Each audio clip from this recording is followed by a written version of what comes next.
Good morning. As you're watching this, it's Friday morning, December 5th, and it's very cold outside if you live in the Eastern Seaboard. As I'm recording it, it is December 4th, Thursday evening, a little after 6 p.m.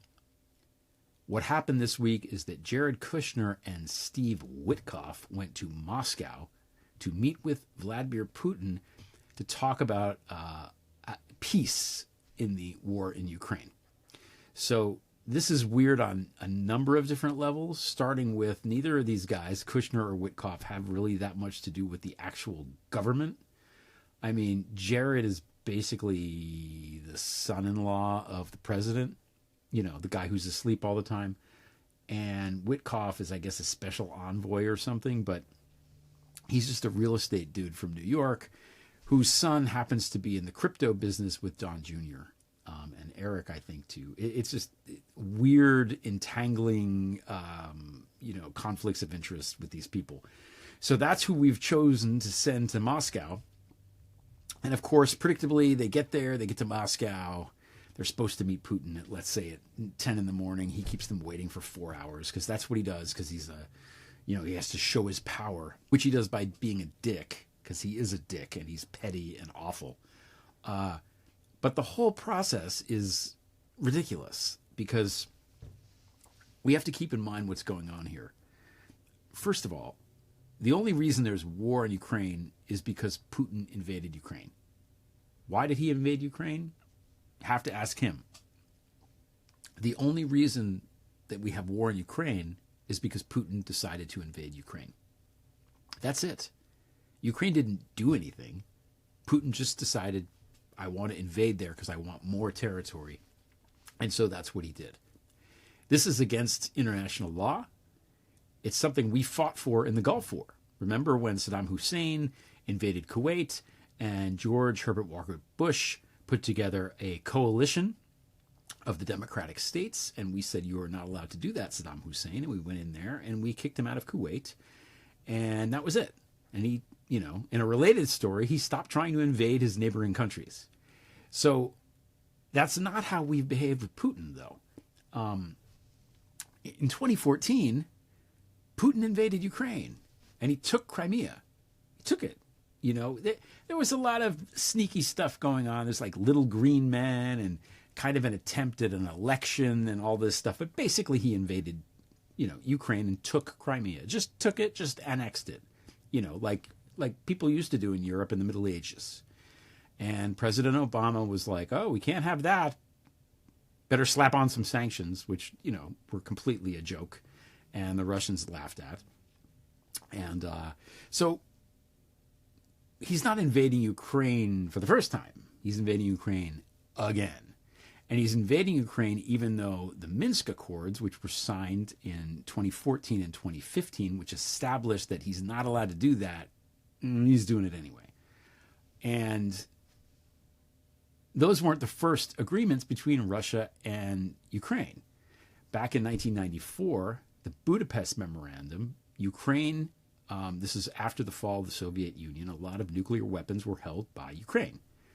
And we thought that was probably not a great idea. So we stepped in and we said, give us your weapons. And so we signed an agreement, and Ukraine signed an agreement with Russia, basically saying, we're going to turn in our nukes. Please don't invade us.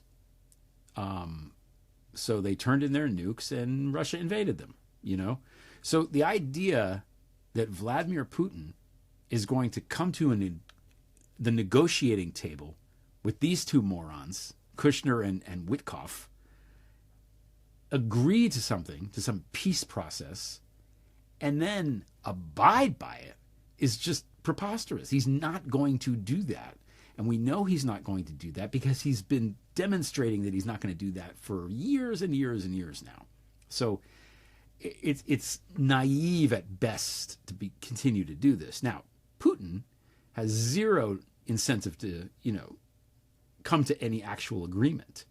He has a lot of incentive to say, we should have peace, we should talk, we should negotiate, because, it may be that the West gets tired of it and just hands him the Donbass, which is what he wants. So that's a win for him. Or he can just keep kicking the can and, delaying and delaying and delaying. And every time there's a delay, he gets to, have more time to build up his store of weapons and recruit more soldiers and all that kind of stuff. And now, of course, it's coming on the winter. Like I said, it's very cold here. It's probably cold there as well. In the wintertime, Russia has a lot of power because they have oil, which people need more of in the winter to heat their homes, as we all know. So we're once again in a time of year that favors Putin, which is not great. The worst part about all this is that the United States government right now is run by a man in Donald Trump who is, we politely say he's a Kremlin asset. He's really, and I hate to use this word, but I'm going to use it anyway. He's Putin's bitch. That's what he is. He's going to do whatever Putin wants. Why? I don't know, but that's the reality. It's been that way his entire first term, heretofore in the second term. He's going to give Putin what he wants as soon as it's politically viable to do so. So that's really what Kushner and Witkoff were tasked with, to try to figure out what Putin wants, and let's figure out how we can give it to them. Because a lot of very wealthy people, oligarchs here in the U.S. also, are going to make an awful lot of money if and when the war concludes in some way and we can open up business in Russia again. There's a lot of money there. There's a lot of natural resources. ExxonMobil is going to make a lot of money as soon as that happens. There's a lot of very rich and powerful forces that want the war to end and don't give a crap about all the people dying in Ukraine. Now, we should talk about that too. The war is, it's not a war like in World War I where there's trenches and there's people on each side and the civilians are far away from the front.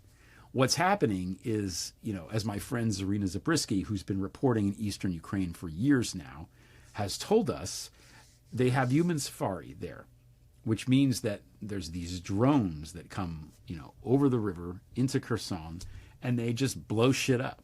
They hunt down people. It's like, it literally is playing a video game because there's some Russian schmuck somewhere doing it, with the controls and all that. And they go in and they find people and they press the little button and they blow them up. Kind of like what Hegseth is doing with the Venezuelan boats, except in Ukraine they're blowing up, old ladies and hospitals and babies in the baby carriage. I mean, every day more war crimes. Every day more war crimes. It's horrifying. It's horrifying. It cannot be justified. And the fact that we meet with this man, Vladimir Putin, and treat him with any form of respect like he's some sort of diplomat, like he's Otto von Bismarck or something, is preposterous. He is basically a mafia boss and a cartel leader and some sort of warlord all mixed together. And he's a criminal. He's a wanted criminal by the International Criminal Court for war crimes. That's what he is. When you have a guy like that, you don't roll out the red carpet and invite him to Alaska. You don't cower to him in Helsinki.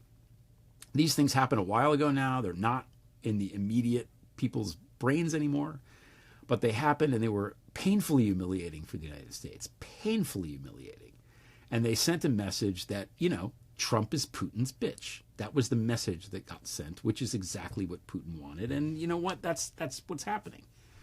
Now, Europe seems like they're, have slowly recognized that they're going to have to get involved here militarily, and they're starting to do that and ramp up their own militaries, which is good insofar as it's going to be necessary to combat the Russians, but bad because we don't want every country in Europe to suddenly have all these standing armies, because last time that happened, it didn't end very well.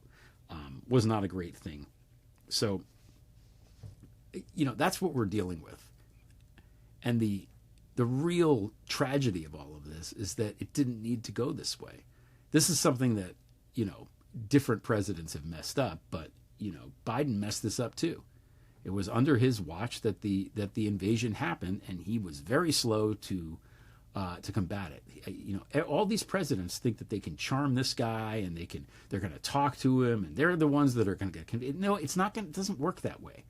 The guy is a psychopath, and he's not going to do what you say. You might think that, but that's not what he's going to do, and we know this because he never does. So Biden, dicked around. He sent Blinken over there to dick around when he should have been arming the Ukrainians right from the start. Give them everything that they want. Everything that they want. If Putin is going to violate treaties, maybe we should violate the treaties too. Doesn't that make the treaties null and void? If Putin's going to violate Minsk and Budapest, then I guess if the Budapest memorandum is no longer applicable, we should give Ukraine the nuclear weapons back. Why don't we do that? Just roll them in there and see then if Putin's able to do the thing he does where he threatens nukes and holds the whole world hostage, even though he ain't going to use them. So the whole thing it's just a clusterfuck at this point. It's really embarrassing to be an American and watch this and know that my president, not my president, but the president of the United States and our government, who represents us, including me, is out there licking Putin's boots to try to give him eastern Ukraine that he tried to take illegally in violation of international law. And, this has been going on since the Treaty of Westphalia in 1648. Sovereign nations, sovereignty is important. Nobody wants to go to war, right? It's not like I'm like, yeah, let's take him out. I don't want to go to war. Nobody wants to go to war. I think Putin knows that. That's the problem. That's why appeasement doesn't work. That's why appeasement doesn't work. When Hitler met with Chamberlain, he knew that Chamberlain didn't want to go to war. He knew it.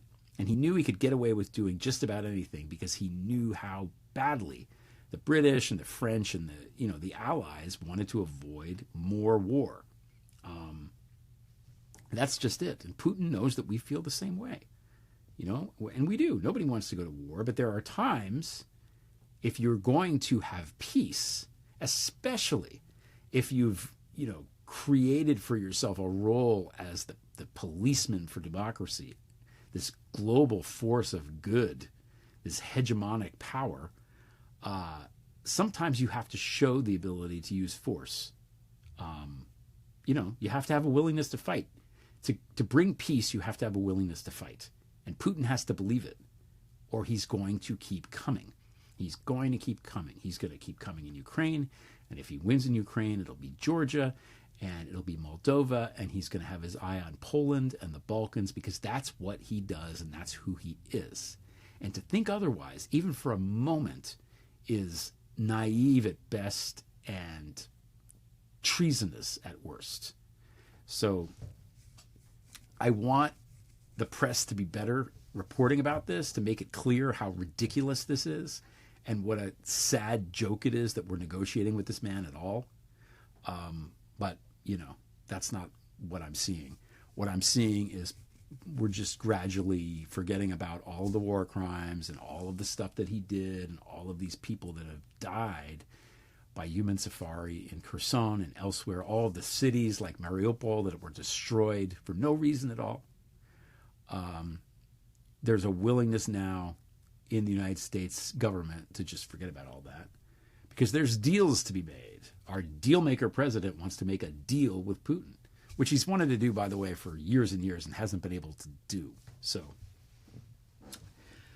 that's where we are. And I want to, as it gets into the wintertime, just shout out to Zelensky, President Zelensky, probably the most patient man on the face of the earth, who has to deal with, the foot dragging of the Western governments and being humiliated by Trump in the Oval Office, and the Ukrainian people for fighting and not surrendering to this, pathetic, puny little psychopath. That's where we are. And I hope that, the winter will come and 2026 will bring better times for Ukraine in this war. And, maybe Putin can go the way of the dodo bird, because that's really the only way that the war is going to end. When he leaves, when the Russian military leaves Ukraine, and when he leaves the Kremlin. That's what we want. And that should be the goal, And kissing his ass is not going to work. It never has. It never will. And that's just how it is. So until next time, have a great weekend, everybody. Thanks for listening. We shall.